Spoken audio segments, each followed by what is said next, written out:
Let me be very direct with you right now today as you are watching this. The most powerful man in the world just flew to Beijing and sat across from Xi Jinping. And almost nobody in the Western media is telling you what that actually means. They are talking about trade deals. They are talking about soybeans and Boeing aircraft. They are talking about handshakes and banquets and children waving little flags on the tarmac. But those things are the theater. What matters? What actually structurally, historically matters is something far more important. And if you understand what I am about to tell you, you will never look at American power the same way again. Here is the question that nobody is asking. Why did Trump go to Beijing? Not why did he say he went, not the official statement from the White House, but why structurally, strategically, in terms of incentives and rules, did the sitting president of the United States board Air Force One and fly to China? Because in history, when the most powerful empire on earth travels to another power's capital, it is not doing so from a position of strength. It is doing so because it needs something it cannot get anywhere else. Let us go back to the beginning. Let us understand the chessboard. In early 2025, the Trump administration launched what it called Liberation Day. Tariffs on virtually every country on earth. The stated goal was to bring manufacturing back to America. The real goal, and this is where incentives matter, was to use economic pressure as a weapon to reshape the global order in America's favor. It was an aggressive opening move, and for a few weeks, it looked like it was working. Markets trembled. Countries scrambled to negotiate. The world looked like it was going to bend, but China did not bend. This is the critical moment that most analysts missed. Xi Jinping looked at the tariffs and made a calculation based entirely on structural logic. China controls approximately 90% of the world's rare earth processing capacity. Rare earths are not some obscure academic interest. They are the foundational material of the modern world. They are in your phone. They are in electric vehicles. They are in fighter jets. They are in missile guidance systems. Without rare earth elements, the American military-industrial complex does not function. Without rare earth elements, Silicon Valley does not function. Without rare earth elements, the green energy transition does not happen. Say understood this. And so rather than folding to the tariffs, China weaponized its dominance over the supply chain. It blocked rare earth exports to the United States. And almost immediately, the entire logic of the tariff war began to unravel. This is game theory at its most pure. When two players face each other in a conflict, the one who controls the choke point wins. China controlled the choke point.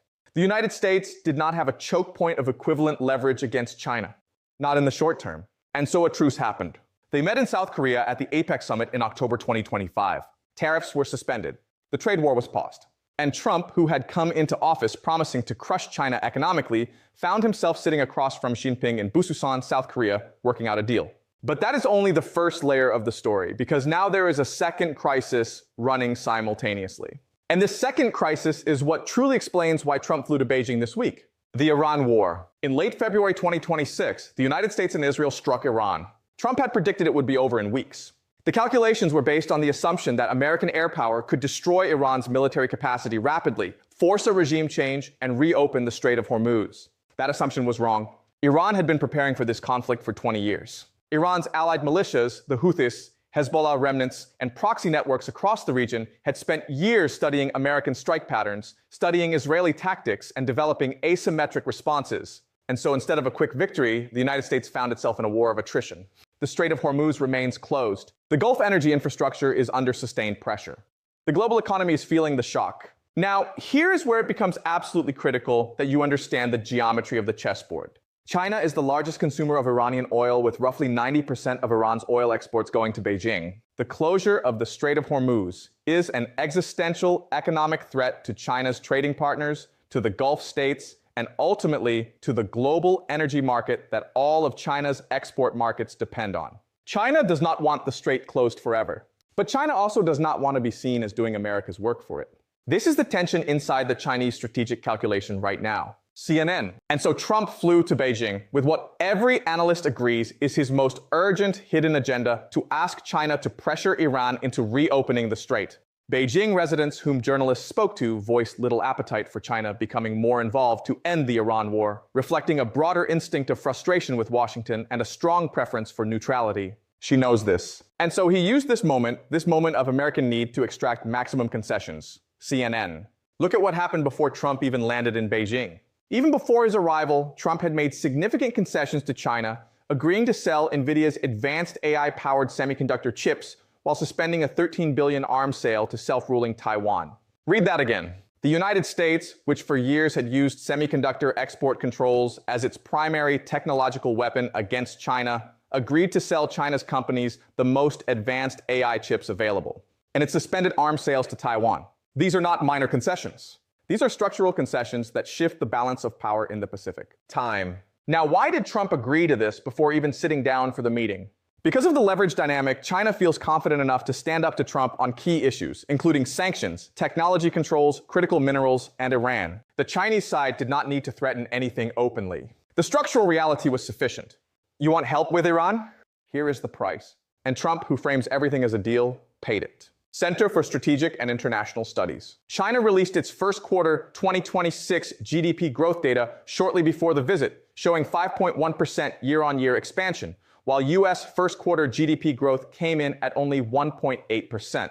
This is the economic context in which Trump walked through the gates of the Great Hall of the People, not as the representative of a surging economy negotiating from strength, but as the leader of an economy growing at less than half of China's rate, trapped in a costly war in the Middle East, desperate to claim wins before the 2026 midterm elections. Registration China. In the first closed-door discussions of the visit, Xi Jinping issued a stinging rebuke regarding American arms sales to Taiwan, warning the superpowers could collide or even enter into conflict regarding the self-ruling island. She said Taiwan is the most important issue in China-US relations. He said this to the sitting American president in Beijing in the opening minutes of their talks. And Trump, who is known to explode at the slightest perceived disrespect, said nothing in response to reporters who asked whether they had discussed Taiwan time. That silence is the most important data point of the entire visit. When a leader stays silent in the face of a direct challenge on an issue of core national interest, it means one of two things. Either they have already privately conceded the point, or they are calculating that the costs of confrontation in that moment outweigh the benefits. Either interpretation leads to the same conclusion. American leverage over the Taiwan question is weakening. Some experts state that the ongoing Iran war could give China greater leverage when dealing with Trump, given that the US had diverted resources away from South Korea and Japan to the Middle East, which could be used during a potential conflict over Taiwan. This is the strategic geometry that Beijing has understood from the beginning. Every American soldier in the Gulf is a soldier not in the Pacific. Every American carrier group monitoring the Strait of Hormuz is a carrier group not positioned to respond to a Taiwan crisis. The Iran war has created a window of strategic opportunity for China in the Pacific. Whether Beijing chooses to exploit that window militarily is a separate question. But the window exists, and she knows it exists, and Trump knows that she knows it. Wikipedia. So let us now bring all of this together into a single coherent picture. Trump went to Beijing because America is overextended. It is fighting a war in the Middle East that is costing more than anyone projected. Its economy is slowing. Its rare earth supply chains are dependent on China. Its semiconductor industry needs Chinese market access. Its farmers need Chinese soybean purchases. Total bilateral goods trade between the US and China reached a record $759 billion in 2025, up 4.2% year-on-year despite years of decoupling rhetoric. The decoupling was always partially a fiction, and both sides know it. Registration China C received Trump because China benefits from stability right now. China's economy is growing. Its technology sector is maturing. Its military is modernizing. Time is on China's side. Every year that passes without a direct confrontation is a year in which China grows stronger, and the United States, managing multiple crises simultaneously, grows more stretched. The PRC's eagerness to hold a summit signals that it is less confident than many observers believe. But they are confident enough to set the terms, and they did. Center for Strategic and International Studies. The announcements from the summit, Boeing aircraft purchases, agricultural commitments, NVIDIA chip approvals are the visible surface of the iceberg. The real agreements are the ones that were not announced. The private understandings about Taiwan, the private understandings about Iran, the private signals about rare earth supply chains and semiconductor access. These are the structural agreements that will determine the next decade of history. Here is the pattern that history teaches us over and over again. When a declining empire visits a rising power's capital, it is not a sign of friendship.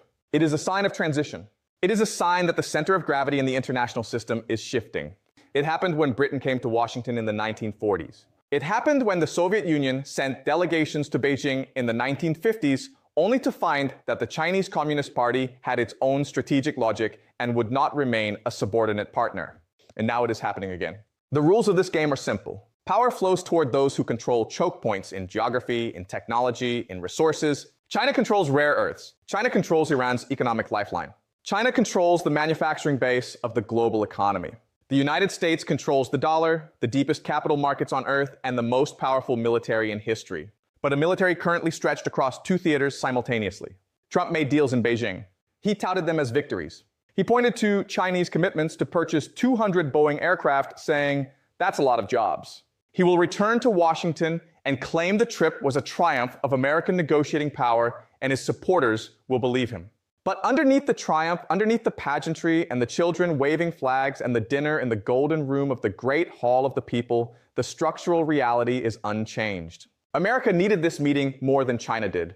America made concessions before the meeting began. And the most important island in the Pacific, the one that sits at the center of the next great confrontation, is now slightly less secure than it was before Air Force One landed in Beijing. Time. All the world is governed by rules and incentives. Once you understand the rules and incentives, you can predict how people behave. Trump will tell you he won in Beijing. She will tell his people China held firm and extracted maximum value. And somewhere in between those two narratives, the real history is being written quietly, structurally, and exactly according to the logic that these kinds of transitions have always followed. Iskoparsi generate kerdu takiriyust contact na I let me speak to you plainly. Right now, as you're watching this, one of the most consequential geopolitical moves of our time has just happened. The President of the United States has traveled to Beijing and sat face-to-face with China's leader. And yet, most of the Western media is focused on surface-level details: trade numbers, ceremonial greetings, photo ops, and symbolic gestures. But all of that is just performance. What truly matters lies beneath the surface. And once you understand the deeper forces at play, you will start seeing global power very differently. So here's the real question, one that almost no one is asking. Why did the US president go to Beijing? Not the official explanation, not the press statements, but the real reason, based on power, incentives, and strategic necessity. Because historically, when the dominant global power travels to another rival's capital, it is rarely from a position of absolute strength. It usually means one thing: it needs something it cannot easily obtain elsewhere. To understand this moment, we need to step back and look at the broader board. At the start of 2025, the US launched a sweeping tariff campaign against much of the world. Publicly, it was framed as a move to revive domestic industry. But strategically, it was an attempt to reshape global trade in America's favor using economic pressure. Initially, it seemed effective. Markets reacted. Countries reconsidered their positions. But China didn't. And that's where everything shifted. China assessed the situation not emotionally, but structurally. It recognized something critical. It held a powerful leverage point. It dominates the processing of rare earth materials, resources essential for modern technology, defense systems, and energy infrastructure. These materials are not optional.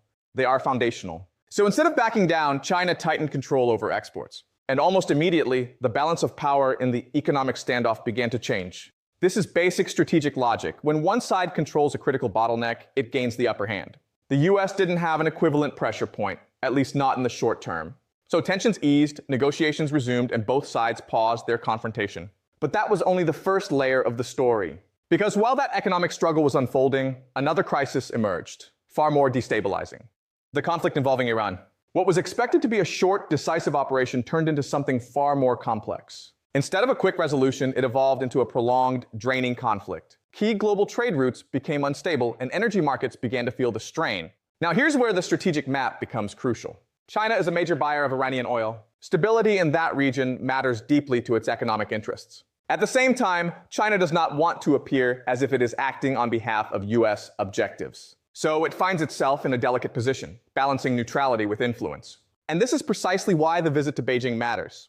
Because behind the public agenda lies a more urgent objective: securing cooperation, or at least influence, over a situation that the US cannot easily control alone. And here's where leverage comes into play again. Before the meeting even began, signals suggested that concessions were already being made on technology access, on trade restrictions, and on sensitive geopolitical issues. Why would that happen in advance? Because when one side needs something urgently, the negotiation doesn't start at the table. It starts beforehand. And the context matters. Economic growth rates, military commitments, supply chain dependencies, these all shape the balance of power. At the moment, the US is managing multiple pressures simultaneously, while China is operating from a position of relative stability and long-term planning. Even subtle moments during the visit, statements, silences, what is said and what is not, can reveal shifts in influence. Because in diplomacy, what isn't said can be just as important as what is. Now step back and look at the full picture. This isn't just about trade agreements or symbolic cooperation. It's about a deeper transition, one that unfolds slowly, often quietly, but with lasting consequences. Throughout history, when established powers and rising powers interact at this level, the signals are rarely obvious in real time. They are embedded in patterns, economic dependencies, strategic positioning, and control over critical resources. Power tends to move toward those who control the systems others depend on. Today, those systems include supply chains, energy flows, advanced technology, and financial infrastructure. Both nations still hold immense strengths, but they also face different constraints. And that's what makes this moment so significant.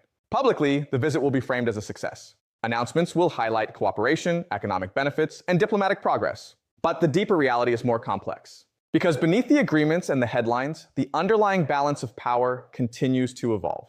And that evolution doesn't happen in speeches or ceremonies. It happens quietly, through incentives, dependencies, and strategic decisions that shape the future long before the public fully understands them.